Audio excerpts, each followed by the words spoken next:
the title of our report is The Filipino as a Moral Agent. So, ang moral agent is na siya duha ka part, ang strength o ang weakness. So, first, ang strength, na 8 ka character. First is pakikipag kapwa-tao. Second is family orientation. Third is concern for the family. Fourth is visibility and adaptability and creativity. 5 is hardworking and industry. 6 is faith and religiosity, and the last is ability to survive. Kapwa-tao, it is manifest in the basic sense of justice and fairness, and its concern for other people, possess sensitive to the people feelings or pakikiramdam o pagtitiwala sa ibang tao, and sense of gratitude or utang na loob. Family orientation. Filipino possess a genuine and deep of love of family, including not only the husband or the children, but also the auntie, cousin, and other ceremonial relative to us. One of the family source of the personality, identity of source of emotional and material support, and the person main commitment and concern for family. It is manifest in the honor or respect to the parents or elder, in the caring gift to the children, the generosity toward in need, and in the great sacrifice or endure for the welfare of their family. So, concern for their family is about pag-love nimo sa imong pamilya or sa laing relatives. Joy and humor. Filipinos have a cheerful and fun-loving approach to life and its ups and downs. We have a pleasant disposition, a sense of humor, and a propensity for happiness that contribute not only the Filipino charm but also to the indomitability of the Filipino spirit. Laughing ourselves and the mess we are in is an important coping mechanism. The sense of joy and humor is manifested in the Filipinos' love for socials and celebrations and our capacity to laugh even in the most trying of times. And in the appeal political satire, the result is a certain emotional balance, optimism, a healthy disrespect for power and office, and the capacity to survive. Flexibility, adaptability, and creativity. Filipinos have a great capacity to adjust and to adapt to circumstances and the surrounding environment, both physical and social. Unplanned and anticipated events are never overly disturbing or disorienting as the flexible Filipino adjusts to whatever happens. We possess a tolerance for ambiguity that enable us to remain unfazed by uncertainty or lack of information. We are creative, resourceful, quick learners, and have the ability to improvise and make use of whatever is on hand. In order to create and produce this quality of the Filipino is manifested in the ability to adapt to life in any part of the world, in the ability to make new things out of old scraps, in the capacity to keep old machines running, and of course, in the creative talent manifested in the cultural sphere. It is likewise seen in the ability to accept change.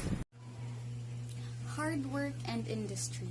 The desire to raise one's standard of living and to possess the essentials of a decent life for one's family, combined with the right opportunities and incentives, stimulate the Filipino to work hard. This is manifested most noticeably in a willingness to take risks with jobs abroad and to work there at 2 or 3 jobs. So, kita Filipinos is known kita nga maningkamot same sa uban is moadto sa laing lugar na makipagsapalaran na in order for them to survive and to naikahatag sa family. Faith and religiosity. Filipinos have a deep faith in God. Innate religiosity enables them to comprehend and genuinely accept the reality in the context of God's will and plan. Thus, tragedy and bad fortune are accepted, and some optimism characterizes even the poorest lives. So, as a Filipino, naana dyan na to nga mutuo ta sa Ginoo because mao atong gidak-an, and those people that surrounds us is naadjud akong impact sa atong life because they are religious. Ability to survive. Filipinos have an ability to survive which is manifested in their capacity of endurance despite difficult times and their ability to get by on so little. So, noon jud ang Filipino nga mangita ta og way to survive, like makakaunta 3 times a day and makapangita tag way na maka-support sa atong Filipino character. Number one is extreme personalism, yung masyadong deep faith in God.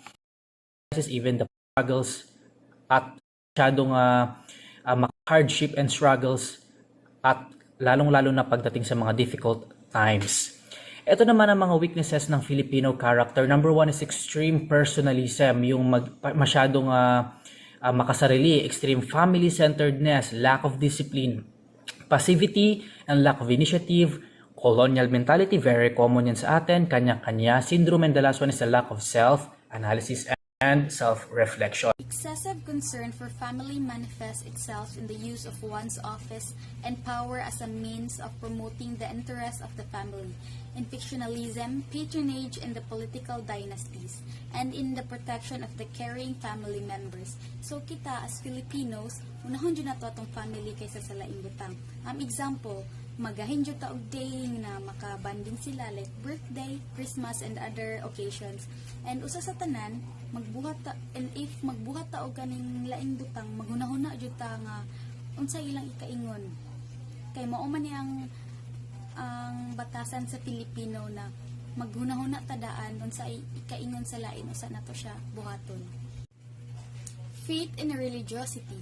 Filipinos have a deep faith in God. Innate religiosity enables them to comprehend and genuinely accept the reality in the context of God's will and plan. Thus, tragedy and bad fortune are accepted, and some optimism characterizes even the poorest lives. So, as a Filipino, naana dyan na to nga mutuo ta sa Ginoo because mao atong gidak-an, and those people that surrounds us is naadjud akong impact sa atong life because they are Lack of discipline. They have a casual and relaxed attitude towards time and space, which manifests itself in lack of appreciation and compulsiveness, in poor time management, and in procrastination.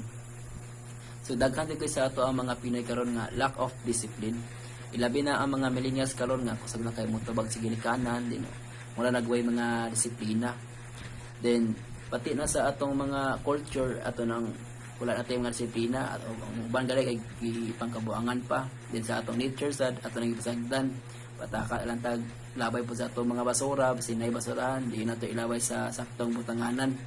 Then pati ang mga ubang official, mga government official, wala na sila ning follow sa mga rules nga gi-implement. Like sa atong drugs sa una, diba, motong dugay kay nawala kay mga dagko nga mga official ang gahawid. Passivity and lack of initiative. One wants to be told what has to be done. There is a strong reliance on others, leaders, and government to do things for them. Kanang magtagad lang ka sa imong leaders o unsa iyang iingon sa imuha or ipabuhat. Then about sa research, pabuhatan kag RRL, din ikaw po nibuhat ka, din imo lang gi-search sa internet, din gikapipis sa imong tanan kay naging bahala na okay ra na.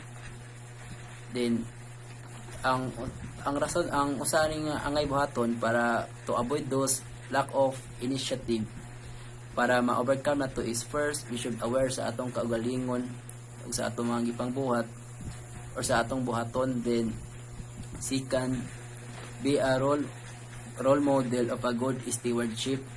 And the third one is be responsible sa atong mga buhaton ug sa mga task nga gipangbuhat. Then colonial mentality. Filipinos have a colonial mentality which is made up two dimensions. The first is a lack of patriotism or an active awareness, appreciation, and love of the Philippines. The second is an actual preference for things foreign. Amurag kinig yun, halos kita tanan ani nga nagita ani nga mentality, aning colonial mentality, like sa mga brand. Gusto kita sa gusto kita nga sa brand nga gikan sa gawas kay imported, branded. Kay dili ta gusto diri sa diri ra gikan sa Pilipinas kay local. Kay kuan lagi basta local dali maguba. Dili kalidad. Dili ra ka siya maguba kay og local. Kay para sa tuwa kay ang local nindot, ligon, then dugay maguba. Then example kanang like sa mga OFW di ba di magpadala sila mga package kay ali pa kita diri kay lagi mga kuha na pod mga imported gikan ina natin manabot tay mga gamit nga mga kuha mga branded yun nga mahalon. Then kana po sa tong cellphone is gusto gitag iPhone kay di kalidad jud ayo. Then di kita mo suporta sa atong sa atong local di sa Pilipinas like sa mga salida. Di kita mo support kay local lagi kono kay bate pero Hollywood gusto kay mo support kay nindot. Syndromes. A Filipino have a selfish, self-service attitude that generate a feeling of envy and competitiveness toward other, particularly one peer of seems to have gained have status for prestige toward them. The Filipinos demonstrate that so-called grab mentality, use the level instrument for chismis or ingrata and on constructive criticism to bring other down. There seems to be a basic assumption that other gain is one lose. So, ang kanya-kanyang symptoms is kanang malipay siya, kanang na siya mahila pa ubos o wala siya paki sa ubang tao. Lack of self-analysis and self-reflection. In the face of serious problem, both personal and social, there is a lack of analysis or reflection. Joking about the most serious matter prevent them from looking deeply into the problem.